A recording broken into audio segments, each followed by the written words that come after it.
Lors de ma prière ce matin, je me suis souvenue d'une jeune servante d'hôtel qui était assise près de moi lors de l'office de dimanche dernier.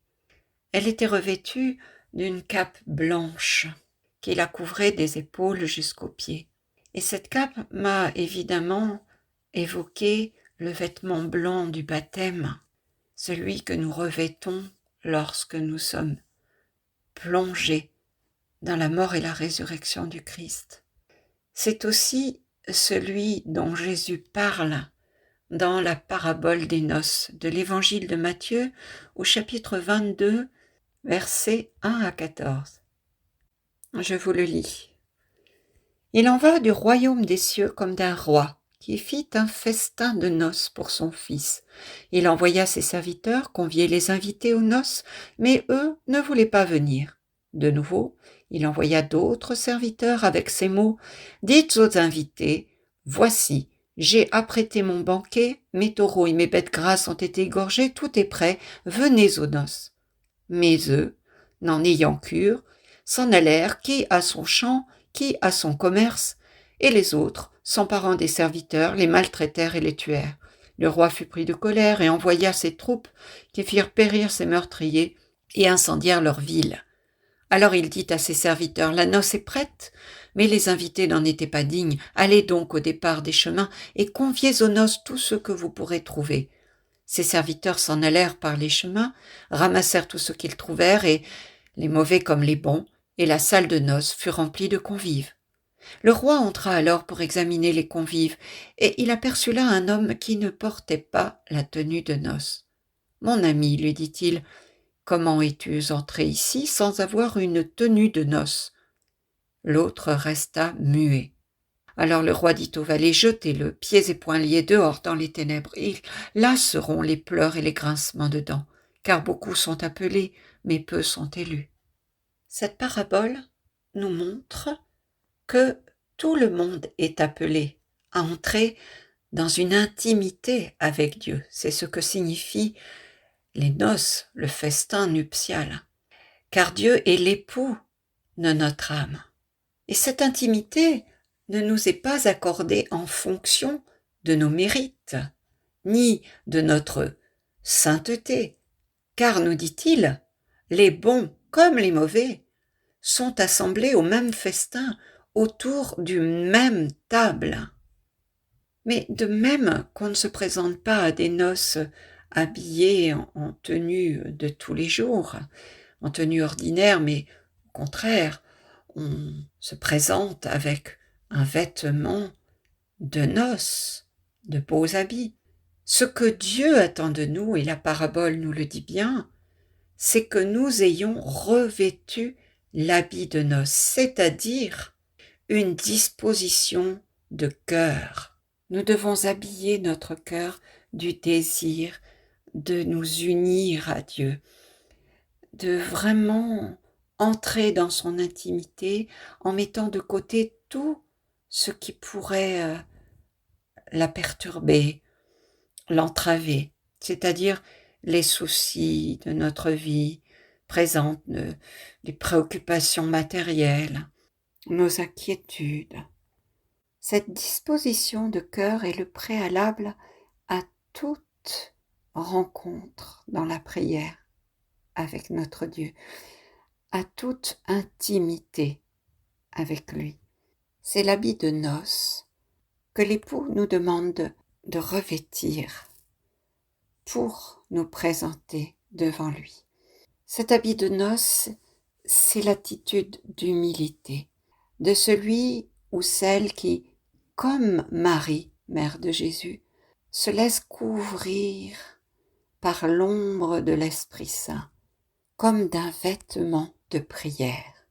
Les hommes juifs du temps de Jésus et Jésus lui-même avaient l'habitude de se revêtir d'un châle de prière qu'on appelait le talit pour tout leur temps de prière.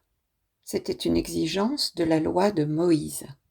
On trouve cette même exigence, sous une forme un peu différente, chez les musulmans. Pensez au tapis de prière qu'ils déplient pour prier 5 fois par jour. Bien sûr, aujourd'hui, nous chrétiens sommes dans le temps de la grâce qui a été ouvert par le sacrifice du Christ, nous ne sommes plus tenus de répondre aux exigences de la loi de Moïse, car l'Esprit Saint nous a été donné, ainsi que l'annonçait le prophète Joël au chapitre 2, versets 27-28. « Et vous saurez que je suis au milieu d'Israël, que je suis l'Éternel, votre Dieu. Je répandrai mon esprit sur toute chair. » Donc nous ne sommes plus soumis à la loi de Moïse qui imposait ce vêtement extérieur, qui montrait à tout le monde que la personne était en train de prier, qu'elle était occupée à la prière. Le vêtement de noces dont nous parle Jésus dans cette parabole, c'est l'humble obéissance à l'Esprit Saint qui nous invite à nous abandonner à Dieu, corps et âme, dans une prière pleine de foi, avec cette confiance qu'a le petit enfant qui sait que son Père l'écoute, prend en compte ses demandes et s'en occupe pour lui. Dans la vidéo précédente, je vous ai lu l'acte d'abandon de Don Dolindo Ruotolo. Et dans cet acte d'abandon, Jésus l'invite à laisser de côté les soucis, l'agitation, tout ce qui est contraire à l'abandon, à fermer les yeux et à se laisser simplement porter par le courant de sa grâce, à fermer les yeux et simplement le laisser agir, à fermer les yeux et penser à l'instant présent. Simplement se reposer en lui disant « Je te confie cela, à toi d'y penser pour moi maintenant ». Et puis simplement fermer les yeux et profiter du festin spirituel que l'époux veut donner à notre âme, ces nourritures spirituelles. En somme, simplement jouir de sa présence et de son amour. Le tapis du croyant musulman ou le châle, talit du juif pratiquant définissent un espace extérieur, physique, réservé à Dieu, où le corps du priant se trouve tout entier pendant le temps de la prière. Donc rencontrer Dieu dans la prière, c'est être tout entier, tout entière, présent, présente, c'est être abandonné, consacré à Dieu pour tout le temps, l'espace de la prière que nous prenons pour être avec lui. C'est laisser tout de côté pour jouir de sa présence, car lui se donne tout entier à nous. Le sacrifice de Jésus que nous réactualisons à chaque Eucharistie est total. Il l'a dit sur la croix, tout est accompli. Il se donne à nous tout entier, dans son corps et dans son sang. C'est pourquoi au début de chaque prière, nous devons demander à l'Esprit Saint de nous envelopper pour que ce temps que nous offrons à Dieu et où il s'offre à nous soit sanctifié, qu'aucune agitation, préoccupation, souci, inquiétude, qu'il s'agisse du travail, de la famille, peu importe, pour que rien ne vienne perturber notre esprit qui se tourne vers Dieu. En disant cela, je pense au témoignage des contemporains des apparitions de Lourdes, qui décrivent l'extase de la voyante Bernadette lors des apparitions de la Vierge. La petite voyante de 14 ans devait peser à peine 40 kilos, mais lorsqu'elle était en extase, son corps était si lourd, nous dit-on, que plusieurs hommes ne pouvaient le soulever pour le déplacer. Lorsque l'esprit est tout entier, absorbé en Dieu, rien ne peut le distraire de sa présence. Rien ne peut le faire changer de place. Jésus a dit en Matthieu 7, 21, « Ceux qui me disent « Seigneur, Seigneur » n'entreront pas tous dans le royaume des cieux, mais celui-là seul qui fait la volonté de mon Père qui est dans les cieux. » Et en Jean 6, 29, il nous dit que pour faire l'œuvre de Dieu, il nous faut croire en celui qui l'a envoyé. La prière de Don Dolindo est précieuse, car En une phrase, elle résume tout cela. Ô Jésus, je m'abandonne à toi, c'est-à-dire je crois en toi, j'ai confiance en toi. C'est à toi d'y penser, c'est-à-dire je veux seulement que ta volonté soit faite, qu'à travers la réponse que tu donneras à ma prière, ton nom soit glorifié, que ton amour soit manifesté pour avancer ton règne sur cette terre. Cette attitude dans la prière permet à Dieu d'agir dans nos vies, car alors on cesse de s'agiter, de s'inquiéter, de vouloir guetter les signes d'éventuelles réponses. On fait confiance. Dire des Seigneurs, Seigneur, et pousser des gémissements et multiplier les prières de supplication ne sert à rien. Dieu n'est pas sourd. Non, une simple prière de confiance va droit au cœur de Dieu. C'est la petite voix de Thérèse de l'Enfant Jésus qui disait dans ses écrits, Histoire d'une âme, s'endormir bien souvent pendant la récitation du chapelet. Et voyez la prière plutôt comme un simple élan du cœur vers Dieu. Je la cite.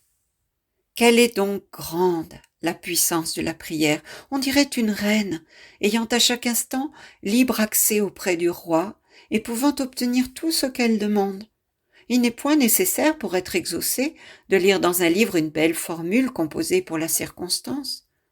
Pour moi, la prière, c'est un élan du cœur, c'est un simple regard jeté vers le ciel, c'est un cri de reconnaissance et d'amour au sein de l'épreuve comme au sein de la joie. Enfin, c'est quelque chose de grand, de surnaturel, qui me dilate l'âme et m'unit à Jésus. Thérèse voyait Dieu vraiment comme un bon papa, un père, qui écoute, comprend et agit pour l'âme qui se confie en lui. Il faut dire que Thérèse a bénéficié durant toute son enfance de la protection d'un père merveilleux, un merveilleux exemple de paternité sainte, un père veuf plein d'amour et d'attention respectueuse pour ses 5 filles. Thérèse a certainement beaucoup appris de lui pour entrer ainsi dans cette petite voie qu'elle nous indique, celle de la confiance d'un cœur d'enfant pour son Père du ciel. Elle a appris de lui la confiance en un Père fiable, sur qui on peut toujours compter. Cette confiance du petit enfant qui fait qu'il n'a pas besoin de multiplier les prières parce qu'il est sûr qu'une fois l'intention de son cœur confiée au cœur aimant de son Père, celui-ci s'en occupe pour lui. Alors il peut retourner à ses jeux. Son Père s'occupe de tout, car il prend soin de son enfant. Si je suis sûre que Dieu s'en occupe, alors tout ce que je vais mettre en place en lien avec cette intention que j'ai déposée dans le cœur de Dieu, toutes les actions que je vais pouvoir entreprendre en lien avec l'objet de ma prière, qui pourraient servir cette intention, me seront inspirées directement du ciel, de l'Esprit Saint, et seront habitées de l'autorité et investies de la puissance de Dieu pour mon bien et celui de mon entourage. Autorité et puissance dont sont bien souvent dépourvues nos initiatives purement humaines, quand elles sont le fruit de nos pulsions, de notre ego ou des désirs de la chair, ou quand on les fait dans l'inquiétude et l'agitation avec un souci d'efficacité et de réussite personnelle. On le voit bien, cela génère toujours beaucoup de stress. Lorsque notre prière est simplement « je m'abandonne à toi », maintenant c'est à toi d'y penser. Cela ne veut pas dire que je me tourne les pouces en attendant que la solution tombe d'en haut, mais j'agis, si besoin, avec un cœur paisible, car je sais que Dieu est avec moi, que Dieu est pour moi. Alors je me repose en lui. Si une démarche n'aboutit pas, comme je l'aurais espéré, ou qu'une porte se ferme devant moi, je suis certaine que Dieu a prévu pour moi qu'une autre s'ouvre, là où je suis déjà attendue, là où sera ma vraie place, celle que Dieu m'a réservée. Lorsque nous disons dans le Notre Père que ta volonté soit faite sur la terre comme au ciel, c'est exactement cela que nous déclarons. Dispose chaque chose sur cette terre, comme ton regard céleste l'envisage pour moi, ou pour la personne pour laquelle j'intercède, si j'intercède pour quelqu'un d'autre, bien sûr. Alors, tout le temps de la prière, je pourrais louer Dieu, le remercier, et laisser simplement la joie monter dans mon cœur, cette joie d'être son enfant, d'être sous sa protection, la laisser envahir mon cœur, cette paix de pouvoir me reposer en un Père qui veille sur chacun de mes pas, ici-bas, en vue du ciel. Merci pour votre écoute et que Dieu vous bénisse